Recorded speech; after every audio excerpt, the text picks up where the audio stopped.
Welcome back, St. John-Emmanuel families. It's time for the 2021 orientation night presentation. Now, as most of you know, I typically do this presentation in the church sanctuary in each building. So doing it this way via a YouTube video is a little different than what I'm accustomed to, particularly in the fact that I so much look forward to seeing everybody come back, all the kids come back, and getting a chance to catch up with everybody about what's gone on since summer. Now the time's even longer because it's been since about mid-March since I've seen most of you. So anyway, I'm going to try to keep this presentation as brief as I can keep it and go through as much of it as I can. Please note that you have a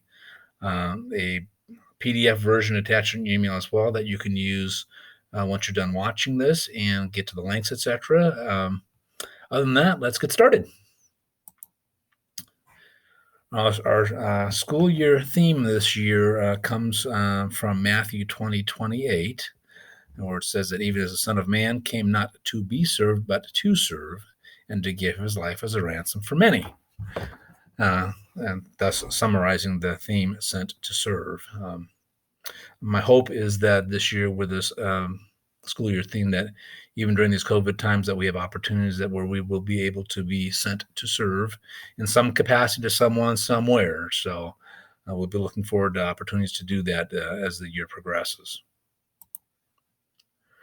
I want to touch briefly on the reopening plan. I hope that each and every one of you got your copy of that in the July 23rd email that I sent out. I'm going to summarize through this real quick. The four guiding points as we went through this plan were A, to have face-to-face instruction in classrooms with teachers starting August 10th, because that's where we know kids learn best. B, have it be a safe place for faculty and staff to work.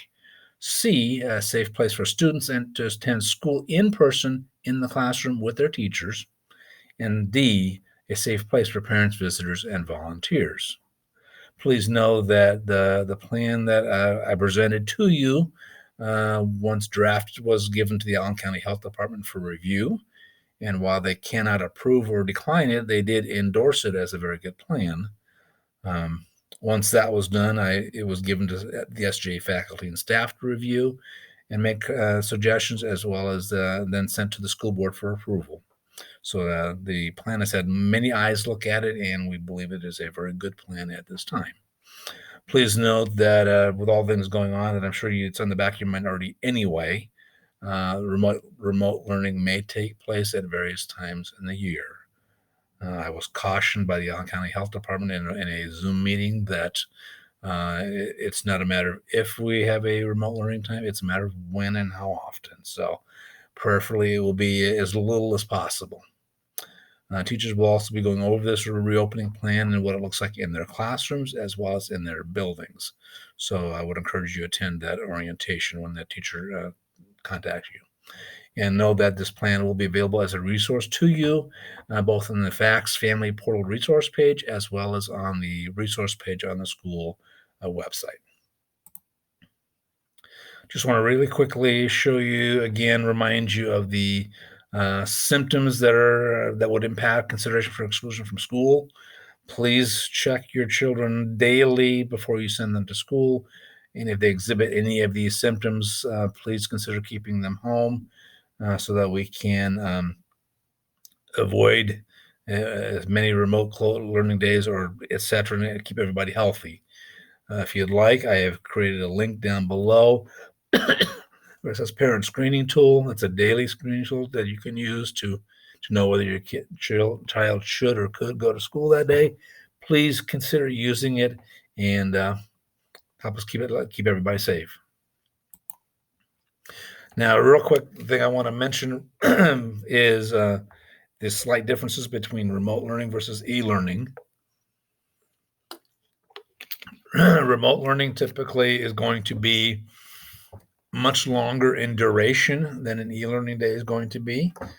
Some of the elements are the same in both. In both cases, you'll get a remind text indicating that we're either in remote learning or e-learning. And the only difference there is that when it's e-learning, it will also be posted on the school's Facebook page. Please note under remote learning that it typically is about closing a classroom or a building. It could include an entire school, but I hope not. And then on e-learning, it's typically whole school anyway because it's weather or other delay-related issues. And then finally, the instruction delivery method for both are Seesaw for K through third and Google Classroom for fourth through eighth. So there are some things that are similar, some things that are different, and I want you to be able to understand the differences between the two when we use that language this year. Volunteers for this year. As I talk about this and present this today, it's Wednesday, the 29th of July. I don't see a ton of opportunities for volunteering, as there will not be any field trips, not much in the classroom. We'll see how that progresses as the year progresses and continue to evaluate that as we move forward. And if things change, then certainly volunteering will make some adjustments there as well. And also note that we are still this time planning the second annual Tiger Night, and definitely need volunteers for that. So see either Crystal Castleman, Annie Summers, or myself, and let me know what you're interested in volunteering, and we'll figure out a place to get you plugged into, and see if we can have another very successful second annual Tiger Night, as long as conditions allow for that, based on COVID and other things going on. Here's that Remind Text service information I mentioned earlier a couple of slides ago. It's a service we've been using now for several years to notify families of school delays, closures, send school and classroom newsletters, and other important school information to you. If you've not yet signed up, the information is there below. Text 81010 to @SJELU.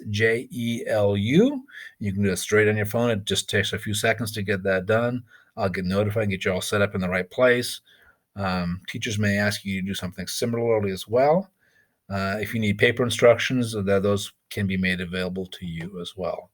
But I do strongly encourage you to sign up. It is a great method of being able to contact you when we need to. So give that good consideration, see if you can get that done. Thank you. All right, on to delays and closures. Most of you know how that works. That we follow EECS at this point in time. So EECS will notify typical Wayne or somebody else. I get those. I'm signed up for those text alerts. So when I get one, when I get a delay, you'll get a remind text from me, and it'll also be posted on the school's Facebook page. In the event of a 2-hour delay, school would start about 9:40 and end at the regular time. The only difference would occur is if on Wednesdays when EECS does their early release, if they do them, I haven't seen them yet, that we will probably go back to a regular dismissal rather than early release. So under closures, it's the same thing. If the EECS closes today due to weather or other conditions, you'll receive a remind text and information posted on the school's Facebook page, and there is a chance that e-learning will be implemented. At this time, just like last year, we have 3 unplanned and 3 planned e-learning days. We'll see how those progress and how the year progresses and how it ties to remote learning, the whole 9 yards. But we'll go as we go, and I'll keep you in the loop. All right. One of the things I heard last year during remote learning was this single source for academic information and student information, and we're starting down that road this year at the beginning. I'm asking at this point that all teachers post some very basic lesson plans in RenWeb for you, so that when you log into RenWeb and go to your family portal, in the lesson plan section, there'll be something that you'll see what went on for the day. I'm making the point this year of posting all calendar items, both in RenWeb and in the Google Calendar that shows up on the school's website. So they'll be both posted there. And all resource documents will be posted in the resource section of the family portal as well in RenWeb. So you will have access to a single point of access for everything there. The only additional point I want to point out to you, the goal this year is to simplify where information can be found. That's the big deal. It will be in both RenWeb and Seesaw if you have a K through third grader, or in RenWeb and Google Classroom if you have a fourth through eighth grader. Trying to simplify things as much as possible for you. Chapel services. You can read this. You can see that chapel services, as you know, typically occur every Wednesday. And then we have baptismal remembrance chapels on the last Wednesday of the month. Both pastors have worked together to change that a little bit to be able to implement social distancing and yet still keep chapel and do the things we want to do. So you'll see this year for the first semester from now until Christmas break, baptismal remembrance chapel services will be held separately at each campus. So this will be the last Wednesday of the month, and Flat Rock will be the next to last Wednesday of the month. And then any special chapel services you'll want to make a note of, particularly August 9th. Those chapel services at 7:30 and 9:30.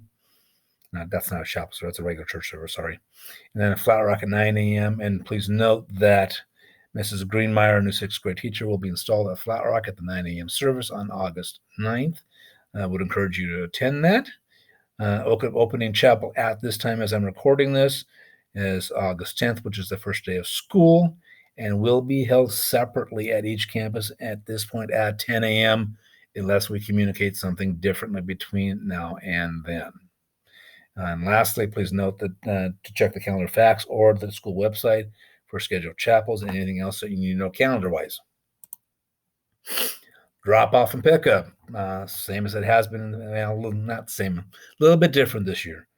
In that if you're a preschooler, we want you to walk your child in or need to walk in and you take more time, please go through the front door and wear a mask when entering the building. Children ready to get out of the car, go straight to door number 3 like has always been the case, which is the last door facing Wayne Trace.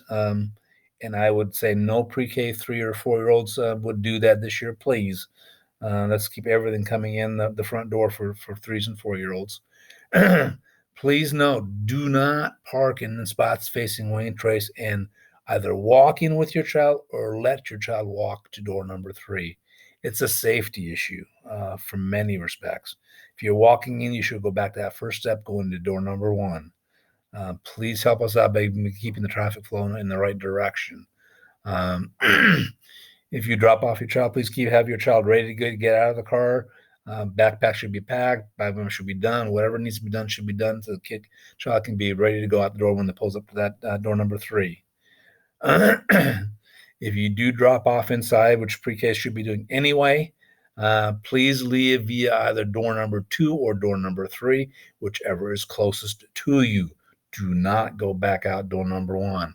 We're trying to keep the traffic flow in a singular direction as much as we can to avoid crossover. So that means pre-K, you will likely exit out door number 2, which will be straight up the steps and out, as well as 2nd and 3rd will be the same thing. And then K and 1 will go out door number 3. So anyway, you help us out with that. That would be greatly appreciated. Flat Rocks is a bit more simple. Drop them off at the front door. When you come in, drive the line and follow the parking lot along the church. Drive to the front door, let your child out, and pull away. That should be fairly simple. Dress code, by now, everybody should be pretty familiar with it. You can see you can have long or short sleeve polos, Oxford shirt. Girls can also have a polo dress, which I didn't realize we could have, but you can. So the girls are welcome to wear that as well.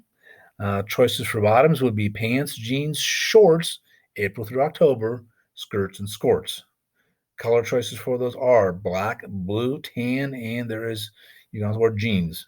Bear in mind that the leggings that can only now be worn underneath a skirt, a skirt, or a dress. So no more leggings are not considered pants this year. So please make note of that. Make yourself familiar with it. The dress code is in the resource section in the family portal. So make yourself familiar with it. You need to. All right, a couple of community events to touch on. There are 2 of them at the moment anyway. The Fall Carnival, which was moved from the spring to October 3rd at the end of last year. It may be moved back to the spring, and mostly due to all the COVID concerns right now and social distancing, etc. So watch for more information on that as it comes out. And then the fish fry, we're looking at potentially a fish fry in March during Lent sometime. That is still on the planning processes, so keep your eyes and ears open for that, and hopefully that will come forward as well at some point soon. Please know that there are still yearbooks available at the same pricing, one for 20 or two or more for 17 each. We have plenty of those available. If you did not get a chance to get yours, come and get it. We'll have them hopefully available during orientation times. This is typically the time I also introduce new faculty, and we do have one this year. Our new sixth grade teacher, Mrs. Faith Greenmeyer. What a wonderful, energetic young teacher to have on staff. We're so blessed to have her. As you can see, she's originally from North Dakota. She graduated from Cordy University, Nebraska, with a Bachelor of Science in Secondary Education in English Language Arts endorsement, as well as a Lutheran Teacher's Diploma. You can see kind of what she's like. She's just super excited to meet all of you and to get going with her kids. If you happen to run into her, give her a warm tiger welcome, and we're gonna have a great year. I threw in a couple extra slides this year. I don't normally cover this during orientation, but I want you to make you aware of it because of how things may occur for somebody based on COVID concerns and people who may or may not be working or may be working less than they normally are. There are some tuition assistance options for you. The Lutheran SGO is one of them. It's a $500 SGO you can receive. If you click on the link when you go to the PDF version of this presentation and click on lutheransgo.org, it will take you there. You can just apply right online and then just scan and email me the 1040 I need, and we'll be good to go. The chart of qualifications chart there on the right-hand side, so you can see whether or not you qualify for this school year. And if you do, great. If you have some questions, don't hesitate to call or email me. I'm happy to walk you through that. I want to help you to make this as affordable for you as possible this school year and every year beyond that. So don't hesitate to call me. The other piece I want to share with you is the choice scholarship information. Same sort of thing. You can qualify for either a 90, 70, or 50% choice scholarship. It is also just like the SGO based on household size and adjusted gross income. I placed a table on the right there for you to look at to give you an idea of whether you qualify or not. There are many pathways to qualification, so this one may require a bit more of a conversation between you and I. Again, I encourage you to contact me to have a conversation about that and see what I can do to help you out with that. So that's an option for you for tuition assistance as well. Also not here is, just so you know, we also have another fund of tuition assistance available as well that we can pull from as well if you need some additional help. The goal of all of these programs is to help you make SGA and SGA education for you affordable and obtainable for you so that you can keep your kids here and get that awesome Lutheran education here that we've been so known for here at SGA. All right, down to classroom orientation meetings. Normally there are 30-minute sections. You go visit them. A little bit different this time. Here are some of the things that we're going to cover. The teachers will cover pretty much all the usual classroom stuff first. Talk a little bit about the reopening plan and what it looks like in their classroom and in their building. Going to review the new dress code a little bit and answer questions there. Talk a little bit about e-learning and remote learning and what it looks like with Seesaw and Google Classroom. And there'll be some things for you to do there as well. And whatever other paperwork may need to be completed so that your children will be ready for day number 1 on August 10th. And here is the schedule for the orientations. They will occur Wednesday, August 5th and Thursday, August 6th from 4 to 7 p.m. You can see the schedule here by campus. Please note that at both campuses, everyone will enter the building using the main door number 1 and then exit via the door marked by your grade on the chart here. Because we're trying to create one-way flow traffic, one way in and one way out, and keep things from being, when people are crossing paths and creating an issue there. Please also note that teachers are going to keep their meetings very small so that we can social distance or some of these teachers may ask you to wear masks in the process when we do this. Know that we're doing this to keep everybody safe and that we have a safe start to the school year.